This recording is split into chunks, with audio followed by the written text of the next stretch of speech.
We are live. We are live. I'm Dr. Frita. Welcome to Medical Monday, where we talk about celebrity health and all of the hot health topics in the headlines. I'm Dr. Frita, and I'm really excited about the show today. We're going to do a lot of talking, a lot of learning. I'm going to ask you questions. You can ask me questions. We'll start off with my favorite game, but with something that happened that's not my favorite event.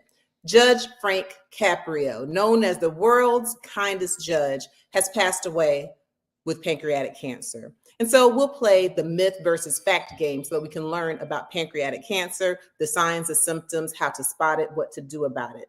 And then we'll get into your weekly dose, where I give you a fresh take on medicine you simply can't get anywhere else. We'll start off talking about Tamar Braxton. I know you've seen her in the headlines all last week, all this weekend. Well, she had a mysterious health accident. And so we'll delve into that. What are the possibilities? She said she woke up in a pool of blood, broke her nose, is missing 4 teeth. And we really don't know much more than that. But I'll take you through the walk of a differential diagnosis. That means, as physicians, what we do when we're presented with the case, how we figure out the diagnosis. And so I have you walk through that journey with me and tell me what you think the possibilities are in Tamar Braxton's medical health incident. And then we'll talk about, who should we talk about next? We will talk about Guy Torry. You know, the comedian and the actor Guy Torry. Well, he shared that he has survived a pulmonary embolism, a blood clot to the lung. Now, that's something that you definitely need to know about because it's potentially preventable, certainly treatable. But guess what? It can take your life. It's very life-threatening. So we'll talk about that with Guy Torry. And then we'll talk about Serena Williams. You've seen her in the headlines. We'll talk about her a lot here. She's in the headlines because, you know, she's had her health journey. She's lost a lot of weight. And now she shares that she has been using one of the weight loss shots, one of the GLP-1 agonists. And so I want to know what you think about it. We'll talk about some of the pros, the cons, the potential health problems from them, and the potential health gains. And I'll ask you what you think about Serena Williams and her decision to use GLP-1 agonists. Is it her business? Do we need to mind our business? All right. And then we'll talk a little bit about Lil Nas X. Y'all, he's in the headlines and it's not so good. But we'll talk about, do you think it's just a stunt, or is he having some real issues, and is it a cry for help? Because he was walking down the street in the middle of the night with nothing but his white underwear and his white cowboy boots, singing, honey. Yes, he was. All right. So we'll talk about it because it actually seems like it might be a bit serious. Lastly, we'll get into what I believe is a feel-good story about Jason Momoa. Just stay tuned. We'll talk about that. Please go ahead and give us a like and a subscribe and a follow as you join. I'm Dr. Frita. This is Medical Monday, and we're about to have some evidence-based medical information in a way you can't get anywhere else. Keep watching.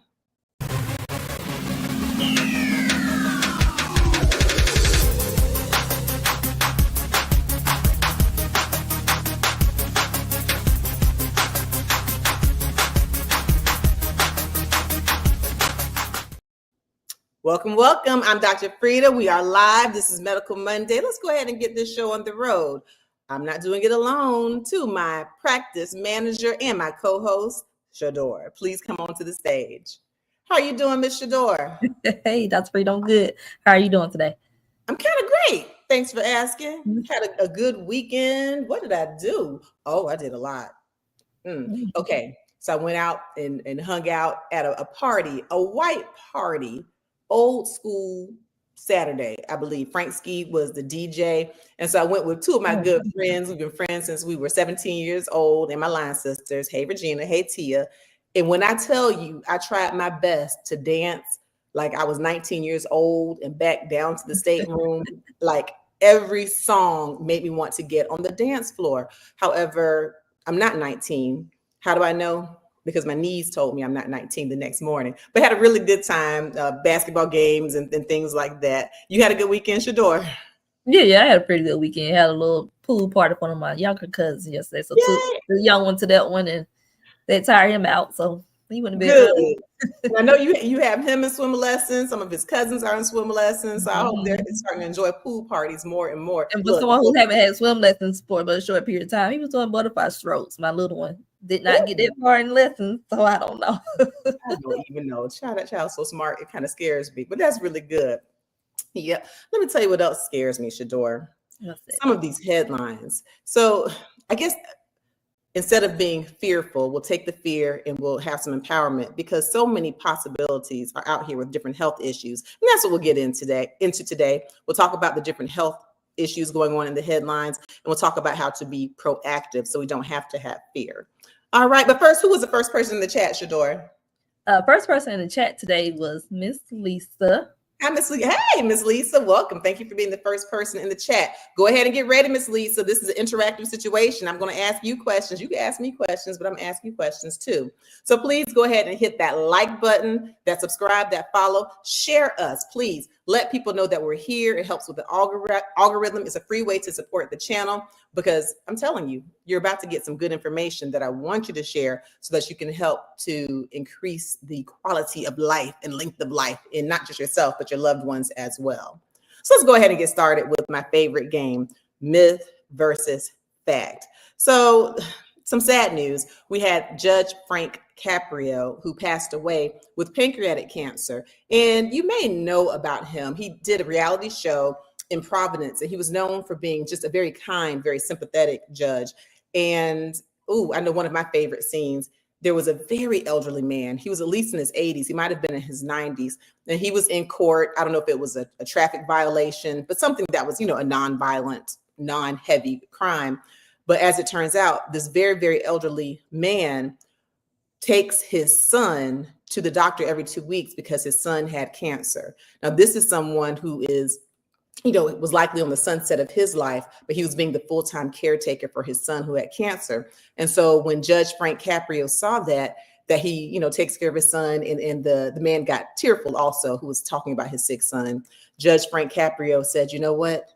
He said, you're a good man. He said, your case is dismissed. He looked at the big picture. That man isn't bothering anyone. And so he threw out the case. But things like that, he did. Shador, let's play the clip, and then we'll move this to an educational piece where we can talk about the pancreatic cancer that took him and see what we can do to kind of help our loved ones as far as knowledge for pancreatic cancer. So yeah, let's play the clip, please. Everyone, it's been a tough night, certainly for you and millions of people all across the country. A Rhode Island icon is being remembered. Retired Judge Frank Caprio passed away following a battle with pancreatic cancer. And he touched so many lives around the world, spreading his kindness and compassion. He also touched my life when I spent time with him last fall. You might know him from the 4-time Emmy-nominated show Caught in Providence. I really needed your help, so I appreciate that. Okay, if I get stuck again, will you come up and help me? Judge Frank Caprio has shared his compassion in the Providence Municipal Courtroom for 35-plus years, using his kindness, dignity, and respect to give mercy and help people going through a tough time. Sometimes you can change somebody's life just by placing your hand on their shoulder and telling them you believe in them. His interactions attract millions of views on his social media. Judge Caprio gave me the biggest break ever, drew all my tickets out, and made me promise that he wouldn't see me again, and he's never seen me again. I've been doing really good and respecting the law. My kids, me, my family, we all love and adore him. I'm glad I found you. Last November, I spent time with him to talk about all the support he has received from all over the world, with people believing in him as he battled pancreatic cancer. You have been an inspiration. My youngest son, who was a lieutenant in the Linden, New Jersey Police Department, is a 15-year survivor of Hodgkin's lymphoma. I really get a warm feeling just extending a helping hand. And the good Lord has given me the opportunity to do that when I was on the bench, and continue to do that now. Yeah, just a kind person. He looked at the bigger picture, just like the lady we just saw who said he threw out the tickets. He said, "So I don't want to see you anymore."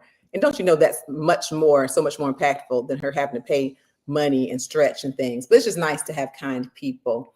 But of course, he had pancreatic cancer, and I'm telling you, it seems like throughout my career, it's like it's only the kindest people who seem to get pancreatic cancer. And Shador, my father, who is a retired general peripheral vascular surgeon, when I would shadow him, he used to do surgical procedures removing pancreatic cancer. And it really seemed like the same thing. And we used to talk about it like it's just the nicest people. And that cancer can be very aggressive. I mean, it can give you a life expectancy of just a matter of months. So let's go ahead and do the myth versus facts segment of this show, and then we'll get into pancreatic cancer. All right, so everybody, come on. This is where you need to interact. Por favor, please answer. Let's start with myth versus fact statement number 1.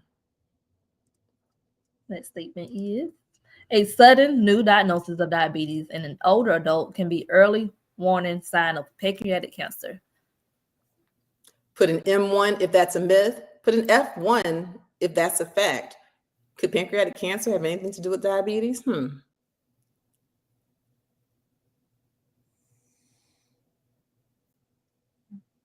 All right, let's do statement number 2, myth versus fact. Having a close relative, parent, sibling, or child with pancreatic cancer significantly increases your own risk. Okay, put an M2 if this is a myth. Put an F2 if this is a fact. Having a close relative with pancreatic cancer, will that increase your risk, or does it have nothing to do with family history?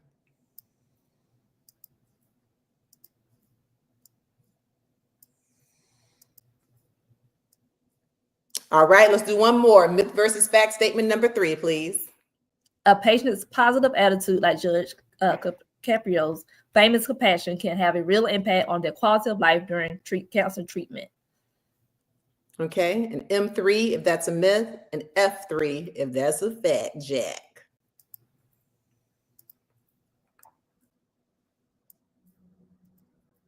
Pencils down. All right, let's go over these answers. Then we'll talk a little bit more about pancreatic cancer.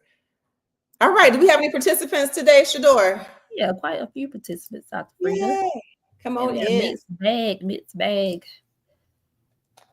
And as y'all are coming in here, we have a full show today. We're talking about Frank Caprio and the pancreatic cancer. We're also talking about Serena Williams and the GLP-1s. We're talking about Tamar Braxton. We're talking about Guy Torry with blood clots. We're talking about Lil Nas X, Jason Momoa. So come on, you definitely want to stay with us till the end. All right, what do we have for this myth versus fact number 1? All right, a sudden new diagnosis of diabetes in an older adult can be an early warning sign of pancreatic cancer. We have R. Barnes joining us. Hi, R. Barnes. R. Barnes says a fact. Oh, okay. Elonia, hello. Hi, Elonia. She says myth. A myth. All right. You don't think one has anything to do with the other. All right. Marina says a myth as well. A myth as well. What does pancreatic cancer have to do with diabetes? Okay. Ada says a fact. Hi, Ada. Hey, Ada. All right. You stand on business, Ada. Purple Onion also says it's a fact.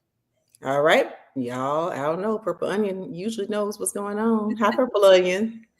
Kimmy. Hello, Kimmy. Hey, Kimmy. Kimmy says a fact. A fact. It's getting interesting. IG Lady D says it is a fact. Hey, Lady D from IG. Listen, thank you for joining from IG. I gave y'all a lot over the weekend. I was a busybody. I did a video on 5 tests you should ask your doctor for if you are a woman experiencing hair loss, okay? And have some eye openers in there. So I did a short form content over there on IG. I also, I kind of did the most. Y'all know that Gap, the new Gap jeans video with the cat's eye is totally multicultural, diverse, almost like an answer to that Sydney Sweeney controversial video where she was talking about, you know, she's blonde, blue eyes. Sydney Sweeney has good genes, that play on word. Gap tore it up. They showed out. And yeah, y'all know I did a little dance video with a little medical message. So I have that for you over there on IG. Thank you for joining. Now you said it's a fact. She said it's a fact. She said it's a fact. All right. All right. So drum roll. It's a fact. It's a fact. Now I know this is surprising to you because you're thinking cancer, diabetes, pancreatic, what's the relationship? So I'll tell you. When you have pancreatic cancer, so of course you have an abnormal growth of cells that just grow uncontrollably. They start to invade other tissues within the pancreas and can even go outside. But even within the pancreas, you will recall that your insulin is made in the pancreas. So if you are an adult and you develop pancreatic cancer, it could destroy the cells that make your insulin, and it could cause you to suddenly develop diabetes as an adult, even if you have no clear risk factor, like no sudden increase in weight gain and nothing else that will put you at an increased risk for diabetes. So that's the connection. You make your insulin in the pancreas. And so if you're an adult, sudden onset of diabetes with no real explanation, make sure you ask your doctor questions because you might need to be screened for pancreatic cancer. Yeah. All right. So yeah, that's a good one. That's some important and really little known information. Well, except to some of my med heads, of course. All right, let's get into myth versus fact statement number 2. All right. Having a close relative, parent, sibling, or child with pancreatic cancer significantly increases your own risk. Oh, this is going to be interesting. Okay, what do we have? Planet Life, welcome to the show. Yay, our Planet Life. Planet Life says a fact. Okay. George, hello. Hi, George. Agrees. It's a fact. Okay. Lisa says a fact. She says a fact. Oh, myth. I'm sorry. Lisa says myth. Lisa says a myth. Okay. Julie, hello. Hi, Julie. Says a fact as well. Okay. Elaine, our member, hello.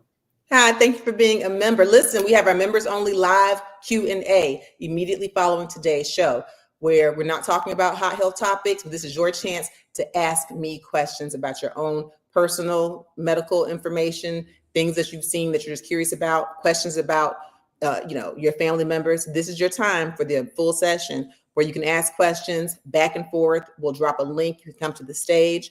And for those of you who are new to me, I am Dr. Frita. I'm an MD. I'm a medical doctor. I have been quadruple board certified. So I'm a board certified nephrologist, meaning I'm a kidney doctor and a high blood pressure doctor. I have also been board certified in internal medicine, pediatrics, and obesity medicine. And so I love to learn a lot. And more importantly, I love to share it. So if you join us with the membership, just click the link that we have in the description. We might even be able to pin it for you on YouTube. We'll see what we can do. Or go to dr.frita.com, become a member, and you can have that access in the members only where you can ask me your questions back and forth. The time is yours. So please join. And thank you for being a member. All right.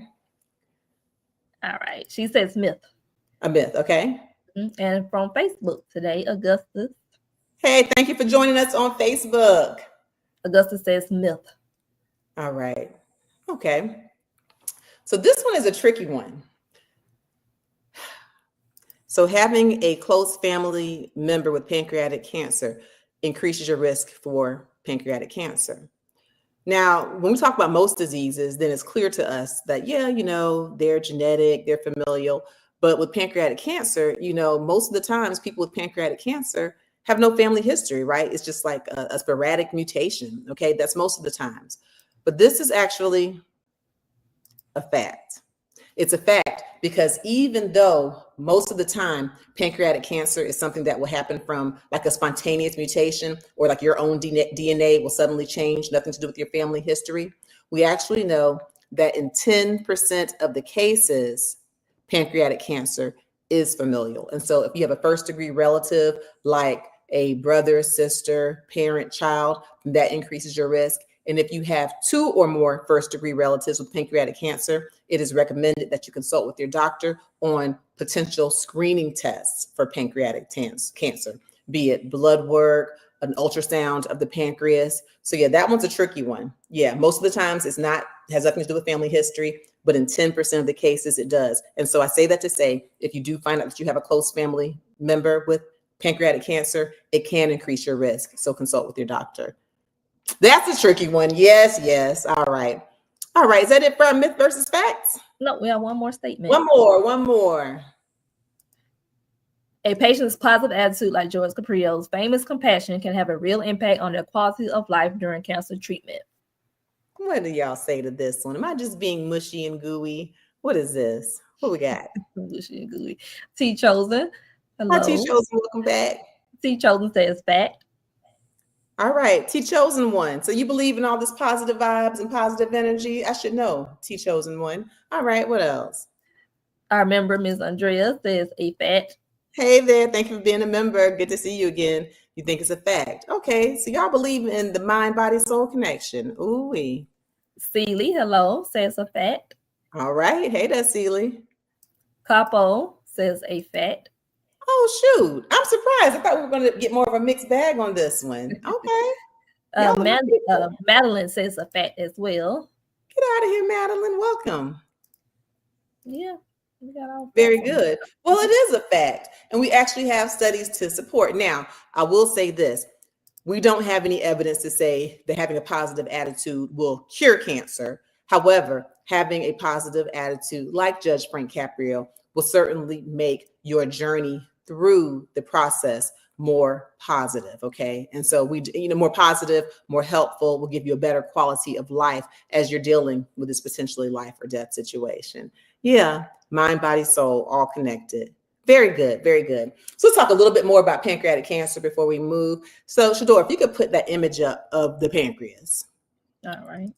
All right. And as we talk about it, I want you all to put in the chat, do you know of any other celebrities who have or have had pancreatic cancer? Put that in the chat. What celebrities do we know have had pancreatic cancer? And I'll tell you why I'm asking. Pancreatic cancer only accounts for about 3% of all cancers. In fact, in 2025, so far, it's accounted for 3.3% of all cancers. So not super common, but for me, I know of a lot of celebrities who've had pancreatic cancer. And I wonder if they've run across your timelines as well. So yeah, put that in the chat. So here you have it. That's the pancreas. It's shaped about like a chicken leg, don't you think? And it's located in the upper abdomen, in the epigastric area, right under the chest. You see that right under the thorax. And your pancreas is responsible for a few things. It does make digestive enzymes. Okay, so it helps with your digestion. We also talked about how it makes insulin, which is why if you are an adult with a sudden onset of diabetes without a clear explanation, it could be pancreatic cancer ruining your insulin producing cells. But basically, when one gets pancreatic cancer, if it shows up in a place like at the tail of the pancreas, where it's over there, the thinner portion, not the thick portion, well, it can just kind of grow silently and you might not have any symptoms until it's already too far gone.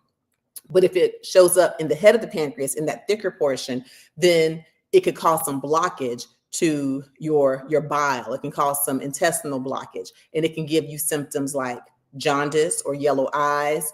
It can give you pale stools. You can also, just in general, pancreatic cancer, get an unintentional weight loss. Sometimes you have pain, but oftentimes cancer is painless, so you can't count on that one. But if you are having jaundice, pale stools, unintentional weight loss, digestive problems, make sure you run to your doctor and ask to be screened for pancreatic cancer. They can certainly do imaging studies like CAT scans, ultrasounds. They can also test for certain markers like CA19, amylase, lipase, and the mortality rate can be quite high just because oftentimes it's so late.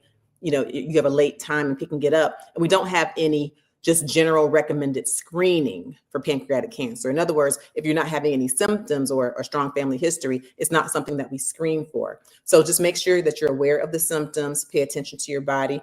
And did anyone put any celebrities they know of who've had pancreatic cancer, Shador? Yes, we have a few names Okay. in the chat. R. Barnes says Patrick Swayze.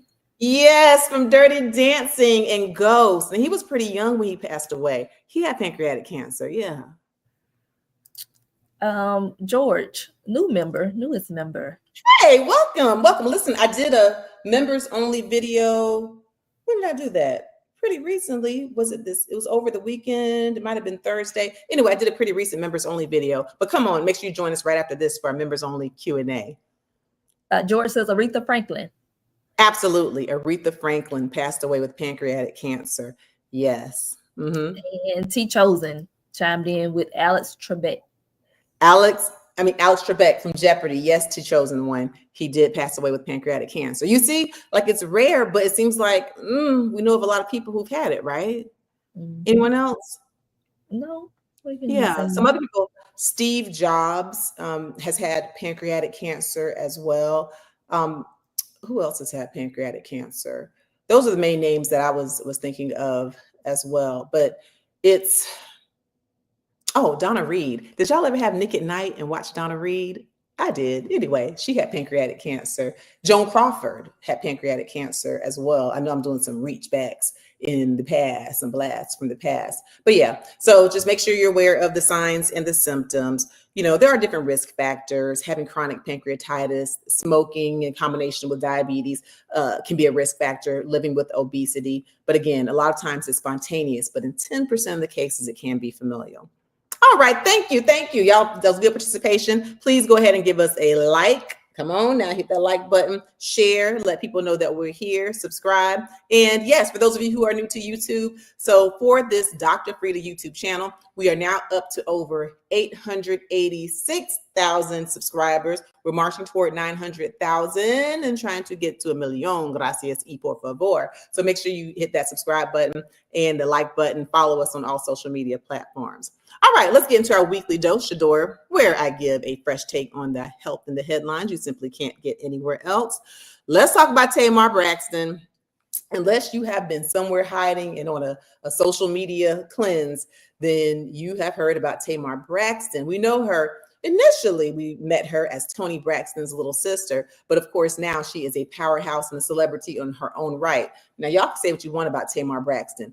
That lady can sing down to the ground. She has a powerful voice. She is a beautiful person. She's a physically very beautiful person. She has, a bit of controversy here and there. Her personality is strong and heavy. She's certainly good for reality TV, sometimes probably, much to the chagrin of some of her family members. But one thing about Tamar is that she seems to be pretty open. Some might say too open, because she also shared that she has had some mental health issues, as many people have, with some, depression. She even had thoughts of taking her own life before.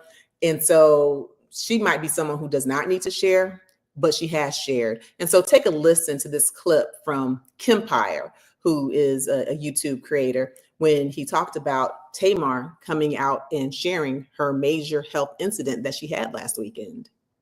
Tamar Braxton are extremely concerned that she took to social media revealing that she was found in a pool of blood and almost died.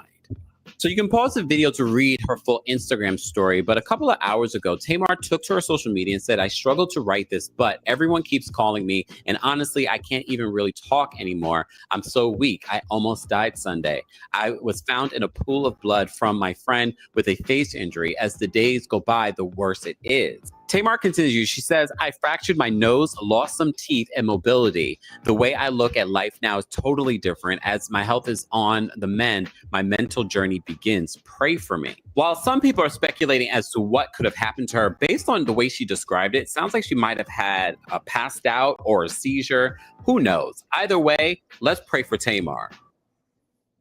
All right. So yeah, it's really a bit of an odd story, right? So she doesn't know what happened. Okay, she was unconscious, apparently. And there's some wording, if you listen, where she said she was found in a pool of blood from her friend. Maybe she means that her friend found her in her own pool of blood, because if it's a pool of blood and it's her friend's pool of blood, that opens up a whole lot of other possibilities. But if you go back, that was her wording, pool of blood from a friend. And she said that she has a fractured nose, a broken nose, missing 4 teeth. She said she almost lost her life. But again, she has no memory, at least, as she shared, she has no memory. So here's what I want to do, because even though this may feel like it's really rare, as a physician, sometimes when we have patients, maybe patients who can't communicate, maybe patients who have dementia, or maybe patients who literally something has happened and they have no memory, as physicians, we have to act pretty much like medical detectives and go through and do what we call a differential diagnosis. And that means, based on the information that we have, we try to decide what are the likely diagnoses, what are the likely possibilities based on what we know, what things can we rule out. And so I'm going to ask you to help me, med heads. Let's go through the differential diagnosis. Please put in the chat what you think could have happened to Tamar. And based on what we know, which is not a lot, do you think that it's something endogenous, meaning some kind of a health problem that she had caused this to happen, where she woke up in a pool of blood with a broken nose and missing 4 teeth? Or do you think there might have been something external, exogenous, perhaps some foul play? Tell me what you think, and also write, just based on what you know, what you think some of the possibilities could be. What's your differential diagnosis of what you think it could be with Tamar Braxton? Okay, so as y'all put that in the chat, let's just start off with some of the facts, at least the facts as she has presented them. We know that, well, I'll take it on back. Some other things we know based on video footage. So she says she woke up Sunday with a broken nose, missing 4 teeth, in a pool of blood. She has no memory. and her friend found her. Well, just prior to that Sunday night, on that Saturday night, we saw Funky Dineva, and y'all know, yes, I love me some Funky Dineva, and I've been on his show actually before, talking about some medical issues on his show that he has right here on YouTube. Well, we saw videos where she and Funky Dineva, their friends, they were out at a club on that Saturday night. But then you can go check it out on Funky Dineva's channel. He said, and I quote, "I don't know what happened to that lady." He kept referring to her as that lady. I don't know why, but he's saying he didn't know. I guess she got dropped off at her home, and he says he has no awareness of what happened with her. But that's something that's about that. So we know that she was out at a club, looked very well, looked very healthy on Saturday night. Sunday, woke up, pool of blood, broken nose, missing 4 teeth, no memory. All right. So what's your differential diagnosis? What do you think could have happened to Tamar Braxton? Any takers? While y'all are thinking, go ahead and click the like button, please. Okay, what do we have? We have a couple of people chimed in. Okay. Stead. Hi, Stead. Alamab says, "I personally think that she has had a seizure and injured herself." Okay, so did she have a seizure? It's possible. Now, from what she shared, she has no known seizure disorder, but that doesn't matter. You can still develop a seizure disorder at any time. So if you think about what could cause a seizure, if she had increased fluid on her brain, right? Hydrocephalus for some reason, be it something called pseudotumor cerebri. That's a condition that's more common in women of the age of fertility, typically women who are living with obesity. She's pretty thin, but it could happen to anyone, and you will get an increased pressure in the brain. Also, does she have some type of a blockage, or Lord forbid, a tumor that's causing her to have increased pressure in the brain? These things could cause you to have a seizure.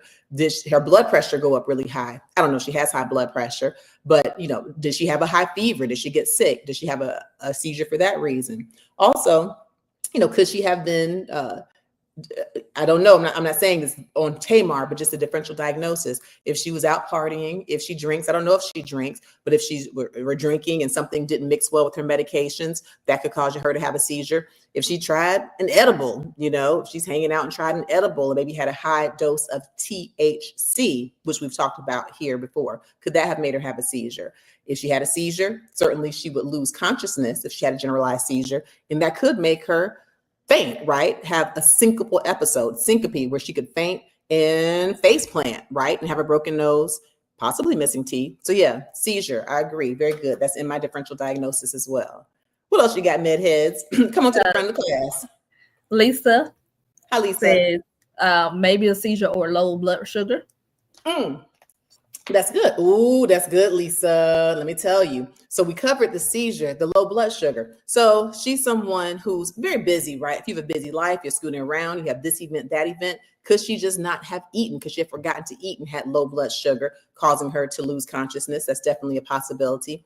Also, we know a lot of the ladies in Hollywood try different things for weight loss, including some of the GLP-1 agonists. Even if they're not diabetic, they might try those for weight loss. But don't forget, these GLP-1 agonists like Ozempic, Mounjaro, Zepbound, Wegovy, originally for diabetes, meaning what? They help to lower your blood sugar. Now, typically, if you are non-diabetic and you're on the medicine, typically your blood sugar is still okay. But having low blood sugar, if you're taking one of these GLP-1s for weight loss, having low blood sugar or hypoglycemia is a possibility. And if that were the case, if she's on one of those meds, didn't eat, blood sugar dropped, that could cause her to lose consciousness and boom, fall on her face, break her nose, lose some teeth. That's a good one, Lisa. I like that.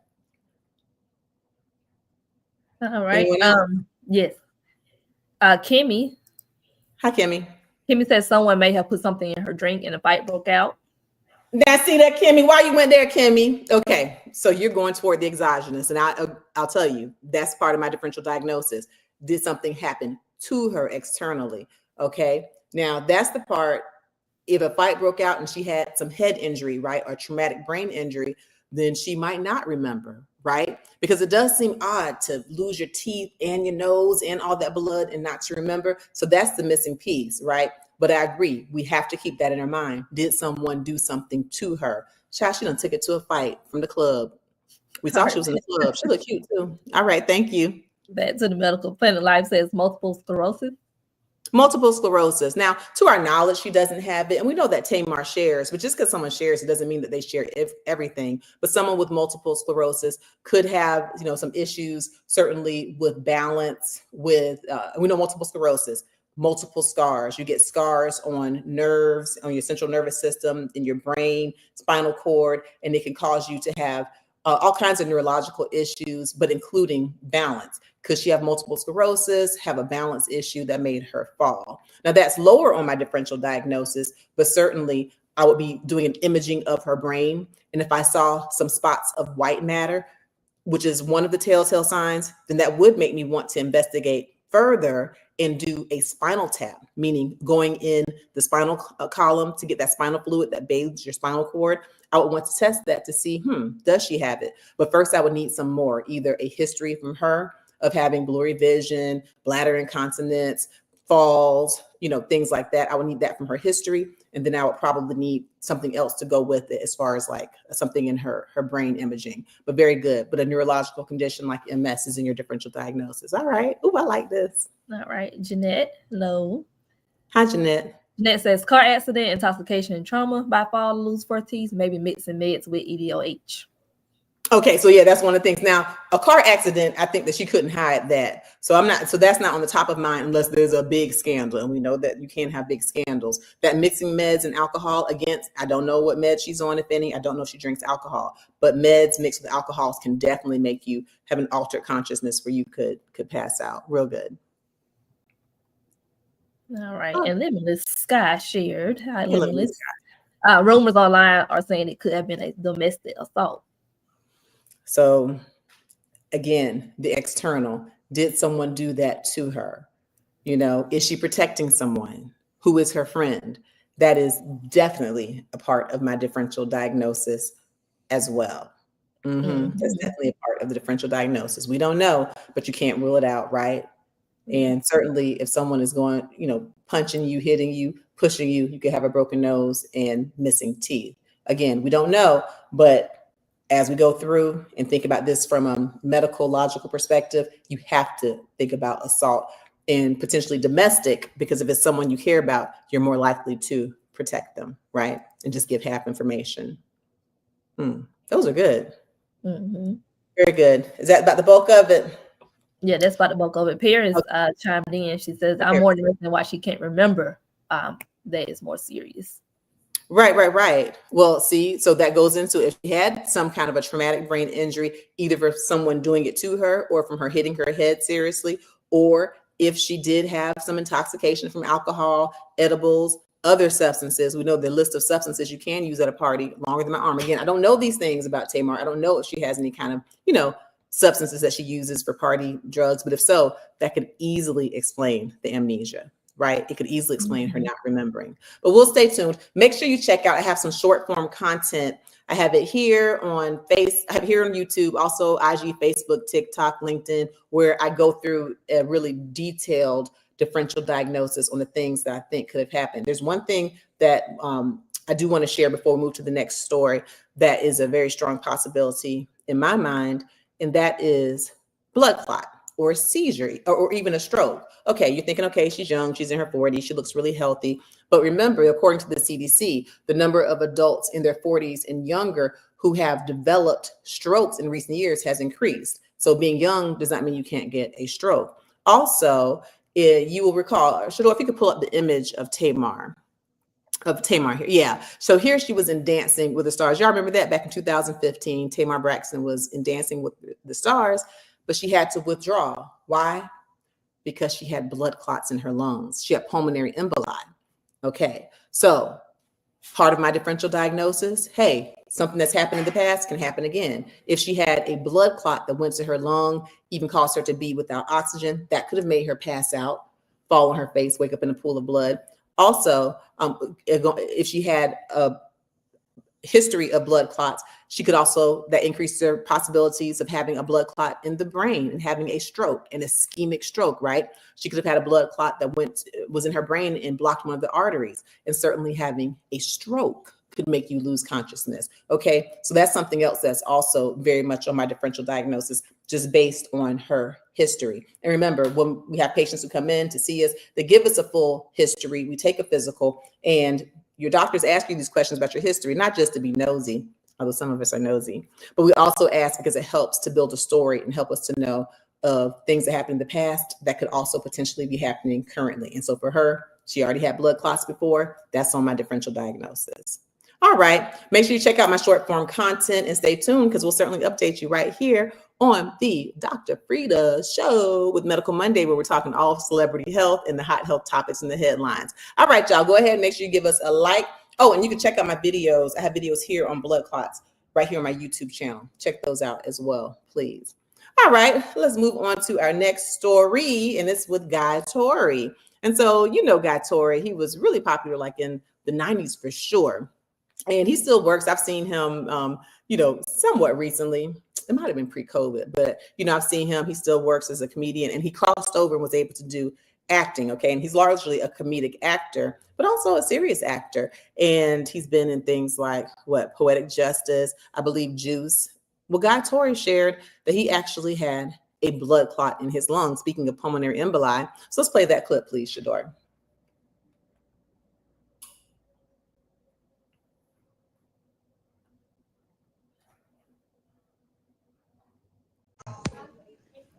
Thank God he got me at the right time. Surgery. Blood clot in my lungs. Big, huge blood clot in my lungs. Just pray, everybody, for successful surgery and, you know, great recovery and a testimony. Tell you how God is. God's will is God's will. Let's get your story. All right. Yeah. So he asked for prayers given, prayers going up for Guy Torry. But yeah, so he had the blood clot in his lungs, you know, so this, you know, is a transition.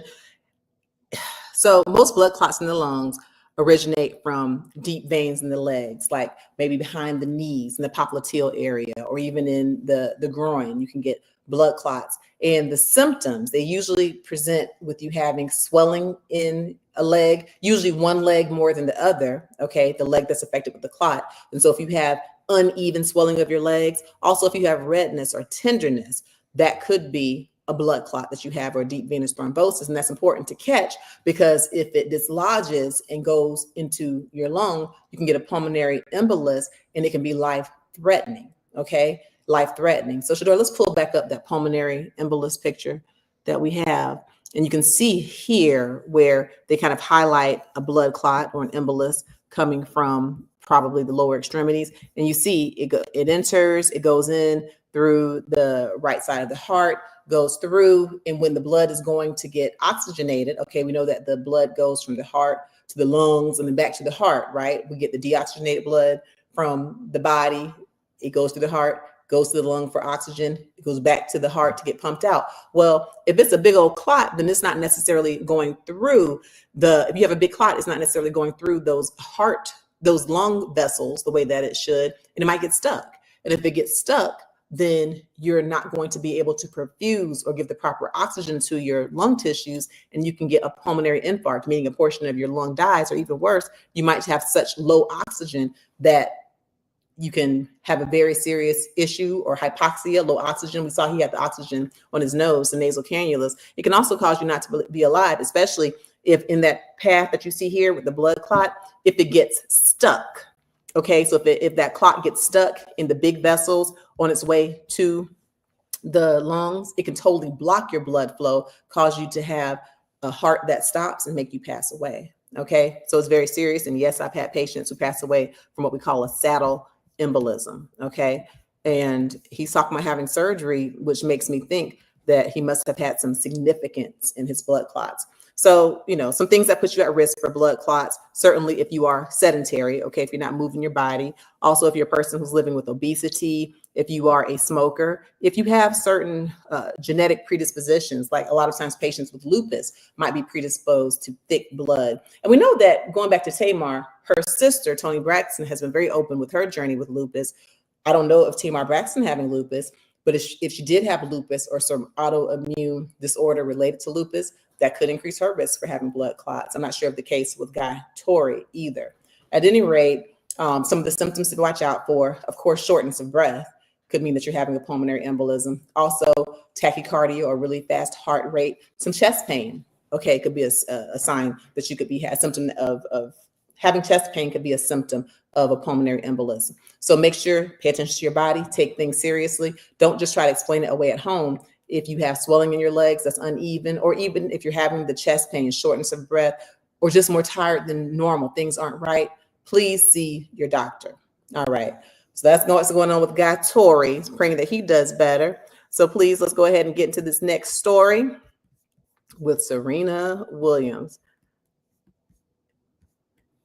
Yeah, make sure you go ahead and hit that like button as we keep moving. All right.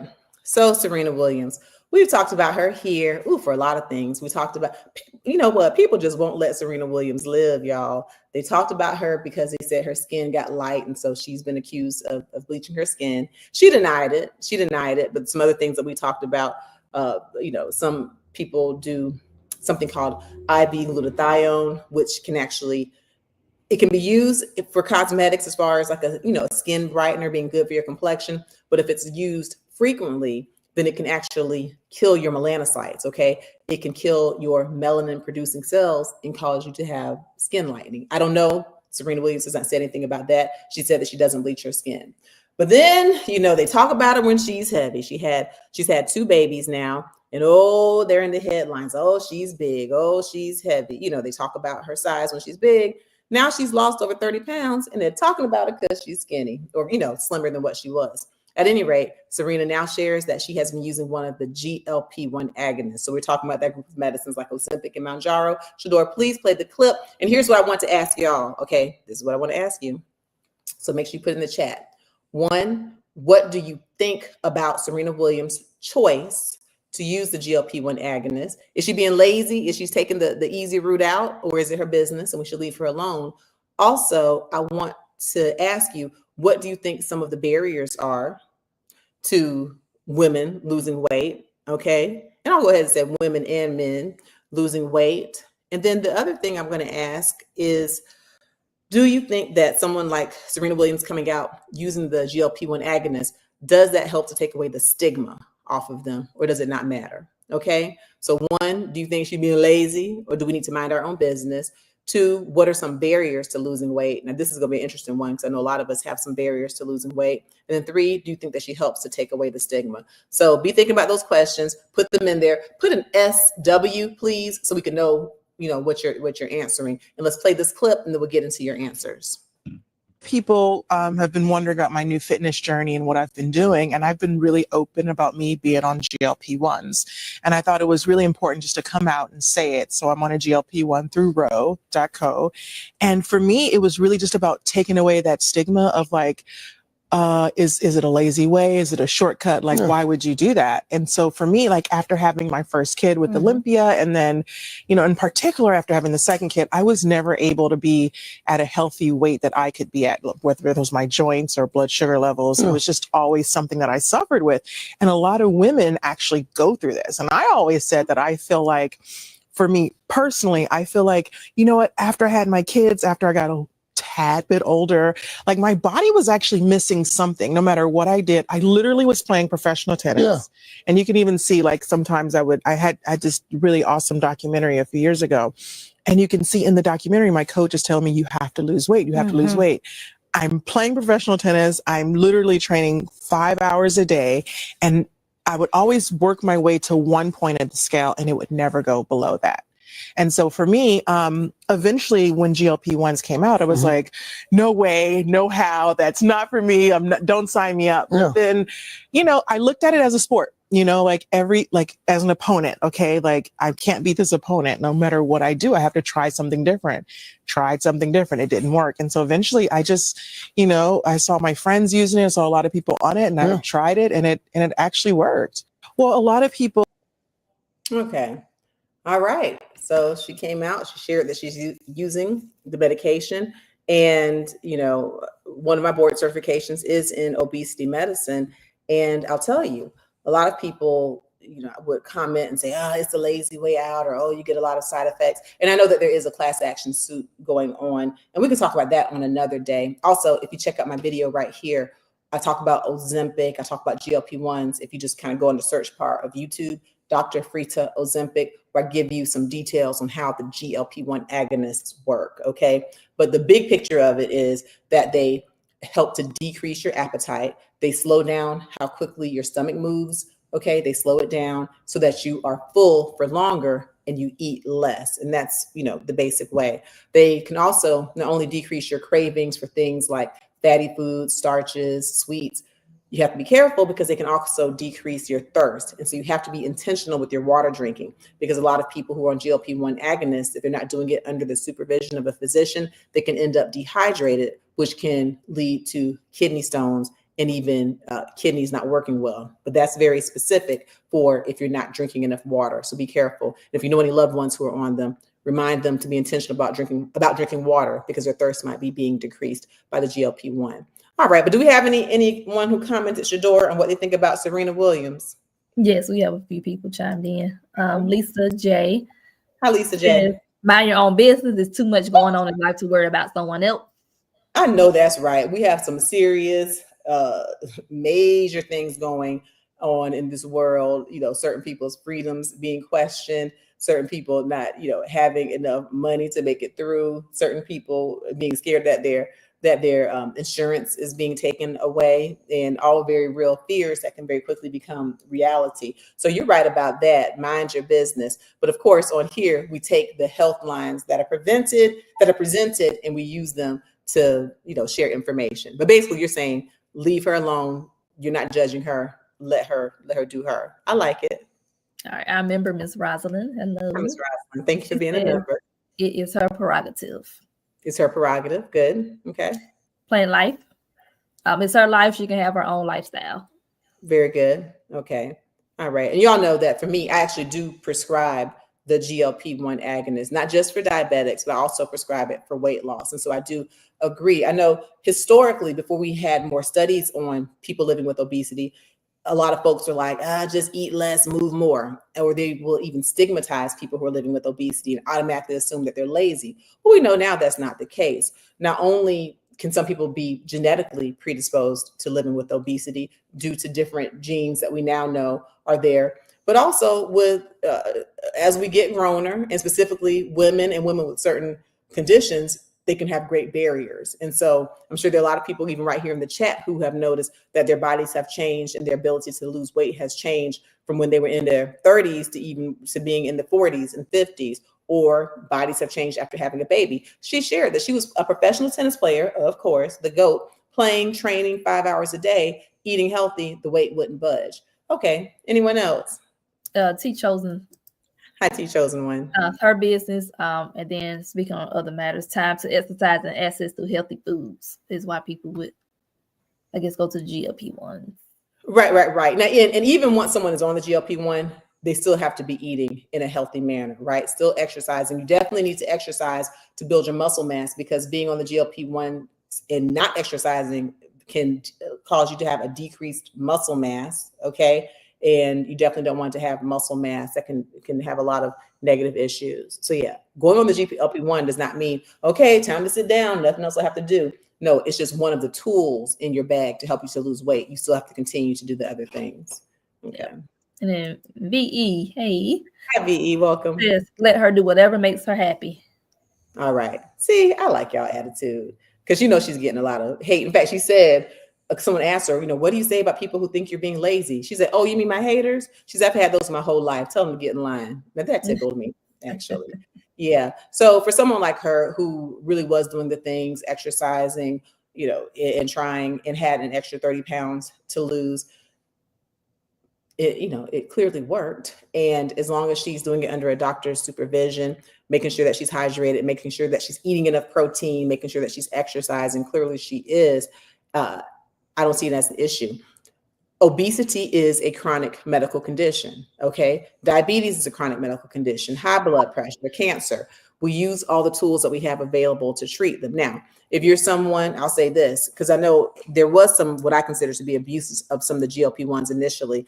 And, we saw some celebrities who maybe were already pretty thin, like maybe women who were a size 4, but wanted to be a 0. We've seen a lot of people who did not meet the medical criteria for living with being overweight or being obese using the GLP-1s. And I will say, I actually personally don't agree with that. And if I have someone who is not overweight, not living with obesity, not, doing all the things on their own to try to lose the weight, then I won't prescribe it to them. But if I have someone who has crossed over to being someone who's living with being overweight, and then, in fact, this is actually one of the indications for the Wegovy and the Zepbound. If you're overweight and you have at least one comorbidity like high blood pressure, kidney disease, heart disease, then it is FDA approved to go ahead and prescribe. But again, making sure that you understand the potential side effects, okay, including gastroparesis, gallstones. And again, like with the gallstones, people who get those tend to have had a very rapid weight loss, okay? When you're under the supervision of your physician, they'll make sure you have at least a certain minimum calorie intake so that you don't drop the weight too quickly, okay? But again, we can get into more of this on a different day. And if you check out my video here on Ozempic and on GLP-1s right here on the Dr. Frita YouTube channel, you'll see where I get into that. All right. Well, thank y'all for participating in the chat. We'll run through these last stories really quickly, and then we'll hop on over to our members only Q&A. If you haven't joined, it's not too late. You can click the link that we have here or go to drfrita.com and you can become a member and then join us for the members only Q&A. You have to be in one of the higher tier levels to be in the Q&A as far as the membership. But real quickly, and Shadora, I don't know if we have this clip or a photo of Lil Nas X. Yeah, I found a clip of okay. him. All right, we'll just play a little short amount of this. For those of you who have followed him, he's our young man, country singer. He hit fame really, really in a big way, but he had an issue when he was actually arrested walking around in the middle of the night, scantily clad in his white underwear, white boots, singing.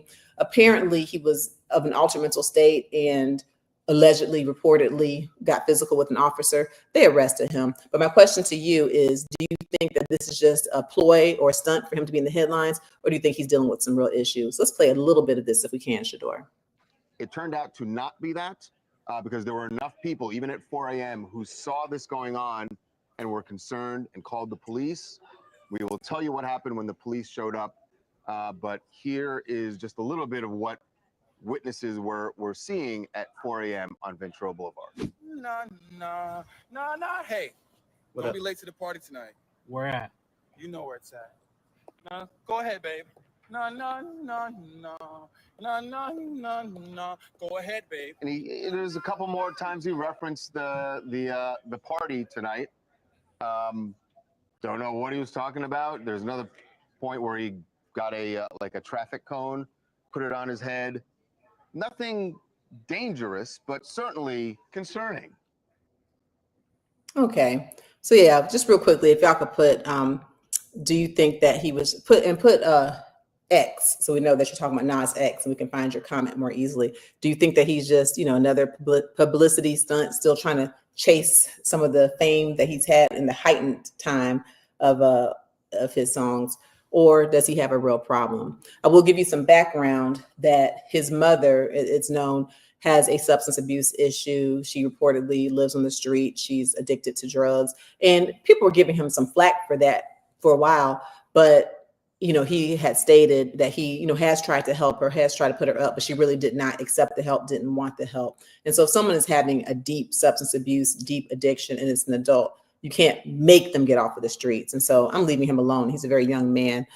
So I say that to say that there is, an issue of a history of substance abuse in his family. Could he have a mental health issue? I don't know. Anyone in the chat real quickly, put their comments in on what they think about Lil Nas X.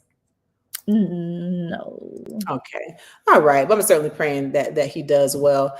I personally don't think that it's Ada says, I hope it was a stunt. You hope it was a stunt. I would hope that, but I don't think so. I don't think so. That's just my gut feeling. Whether it's substance, okay, the substance, at least that's something that could be easily corrected. Not easily, but there is a definite, correction should he choose or have the ability, through, counseling, through, substance abuse programs. I don't know if it is substance, but that would be something where we could have a clear path to at least attempt to treat it. But if it's a mental health issue disorder, that could be challenging. Could he have had some type of a breakthrough? Could he have schizophrenia? Could he have bipolar, where he was actually in a manic episode that led him into a psychosis? That's all possible. And I say that because even with his family history of substance abuse, like what his mom has, oftentimes people with substance abuse are self-medicating for mental disorders. So I don't know if there's actually a mental health disorder beyond substance abuse in his family. But my gut watching that is that it's not a stunt. And I don't think that he would have attacked the police as a part of a stunt, because who wants to be arrested? And so I'm praying that he does well, and whatever help he does need, because if he is stunting, then he still needs help for that. So I pray that he gets whatever help that he needs. Now, I'm rooting for Lil Nas X. Lord help me. All right. Anyone else before we just slip real quickly into the last feel-good story real fast, and then we're out of here? Yeah, you kind of touched on it already. Simply Jules said it could be drug-induced. Yeah, so we're on the same page. Yeah, I don't know. I don't know, but yeah. And Capo said he looks like he could be off his medication. So you mentioned maybe if he's medicated for bipolar or anything like that, maybe he could be off medication. Right, maybe he has a known, that's good. Maybe he has a known mental health disorder that he normally controls, but is off his medications, or it could be a mixture of medications plus substance, trying a party drug, trying alcohol. I don't know, but these are possibilities. Yeah. Mm-hmm. And then I remember Ms. Rosalind said medical health or generational. Yep. And especially depending on the culture. Okay. And if you are of the culture, okay, and I'm just going to say the truth, specifically the Black culture. And of course, everyone is different. We're not a monolith, but I know that in my experience as someone who's been Black my whole life, oftentimes, at least historically, if you have a mental illness, you'll have folks in the family saying, oh, that's just the devil, pray it away. Or, oh, she's just acting out. Or she don't need all them doctors, she just need to pray. And I'm all for prayer. Y'all know that. I'm also for using what has been given to us, as in mental health care professionals, medications when necessary. I'm all for actually getting the professional help beyond just saying prayer and do nothing else. But a lot of times it's very heavily stigmatized in other cultures, I'm sure as well. But I'm just speaking from mine right now, the Black culture. There's oftentimes a stigma, and people instead of saying, okay, this person really does have a mental illness, they really have schizophrenia, they really have bipolar disorder, they really have a borderline personality disorder, they really have, instead of actually going and getting the professional help, a lot of times there's shame, and parents, family members, or even friends sometimes say, oh man, you was just tripping. Yeah, you could tough it out.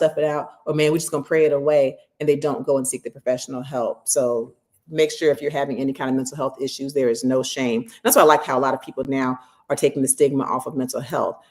But mental health issues are medical issues. They are health issues, and so they must be addressed.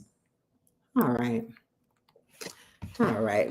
So real quickly, y'all, make sure y'all like as we get into this last story. It's actually a feel-good story. Then we're going to slide to the left. And members, stay with me, members, because then you should have a link. You do have a link if you're a member, and you'll join us for the members Q&A real quickly after this. Let's just very quickly play the Jason Momoa clip, because he shared, y'all know him. He was in Game of Thrones and of course, Aquaman, and he was married to, Lisa Bonet, who used to play Denise on Cosby Show, and he's, very well known. Well, he quit smoking, but only because he had a near-death experience. So let's let him share that. And I want you real quickly to put in the chat, have you ever had a very major incident happen in your life that made you change a behavior that was better for your health? Did a major event happen in your life that made you change a behavior to improve your health? Drown for real? Yeah, we're doing this paddle like 13 miles down the coast, and you're kind of almost a mile offshore, and then my leash snapped, and we're about 7 miles into it. I just couldn't see anyone coming to get me, and I couldn't move anymore, and I'm literally in the middle of the ocean, and I could barely put my lips above just to breathe, and get a break, but I had already given up. So it's like you've already given up and died, and have a second chance at it. And then I still stayed out there for like 10 minutes. Yeah. So he almost passed away, right? And it's something he shares that, you know, his kids had tried to get him to stop smoking. His wife, or I believe ex-wife, Lisa Bonet, had tried to get him to stop smoking. He apparently knew of all the risk factors from smoking, but he just never could stop. Now he stopped because of this life-changing event. Okay, he experienced what it's like to almost not be alive and not be able to breathe. And it's like it can go, when you have a life-changing event like that, then wanting to quit a habit goes from something that you should do to being something that you must do. And so just as we close, and just keep the conversation going. Hey, everybody in my replay crew as well, keep the conversation going in the comments. Have you ever had a life-changing event that made you change a behavior for the betterment of your health? All right. We have a couple. We'll go ahead and talk about those now. Other than that, we'll close on out. Real quick before we close, we had a question on IG. Okay. Hey, IG. Who's that? It's from Marsha. Hi, Marsha. She says, how would GLP-1 benefit me if I am on the other spectrum where I do not eat enough already? If you do not eat enough already, then consult with your physician, but it's likely not going to be of a benefit. Now, there's a few things. One, talk to your doctor, because what they'll likely have you to do is a food journal, because sometimes, I'm not saying this is the case with you, but it is something that I found in some patients where they're just like, I don't even eat that much. I don't eat that much. I eat a little bit. But when I have them to keep a food diary, they realize that they're eating more than they thought, or they're eating foods that are calorie dense, foods that are fatty, ultra processed foods. So my first thing would be to keep a food diary and write down every little tiny bit of food that you eat to get an idea. Now, after doing that, if you really are a person who does not eat that much, then honestly, a GLP-1 agonist is not likely to help, because its main mechanism for weight loss is that it causes you to eat less. That's it. You know, it causes you to eat less. But I will say, if you are holding on to weight and you're not taking in calories, I would certainly have your doctor to do some investigation as to why. Do you have low thyroid, hypothyroidism? So I ask your doctor to check your TSH, free T3, free T4, because if you have a low thyroid, that's something that can make you hold on to weight.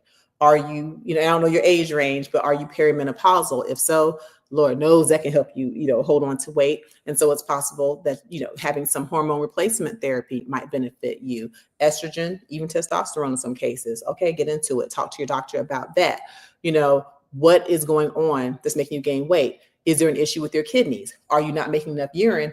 And is what you think is actually like fat weight, is it actually water weight? Okay, is it from a kidney problem? Do you have congestive heart failure that's keeping you from pumping blood appropriately, and now you have a buildup of fluid and it's hidden water weight and not actual fat weight? So talk to your doctor and say, okay, what is going on? What would make your either metabolism be slower or have you holding on to weight if you're honestly not eating much? But yeah, consult with your doctor. But again, bottom line, if you really are not eating much, if you're already eating a small amount of calories, then the GLP-1 would not be effective, because what it does is make you eat less. All right. Thank you. Yep. As we head over to our live, shout out to our newest members, Bronte. Hey, thank you for joining. Oh, please come over to the live. We're about to go there right now. Get your questions together. Miss Elaine upgraded her membership. Oh, come on. I hope I see you now. Okay, let's go. All right. Thank you to everyone who's here. I appreciate all my med heads. Okay, whether you are members or not, I definitely appreciate you for all of your interaction.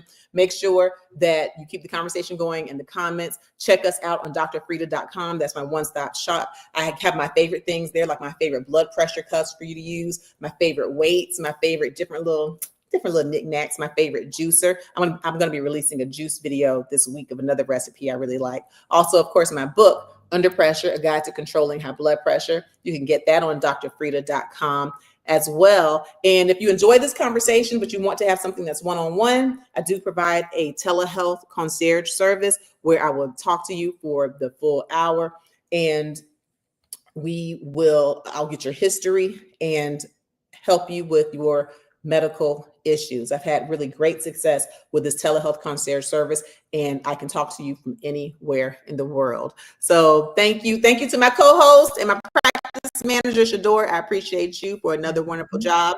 And I thank you to all of my med heads here on YouTube, on IG, on Facebook, and to my replay crew. I appreciate you for joining, and thank you for making Monday your healthiest day of the week.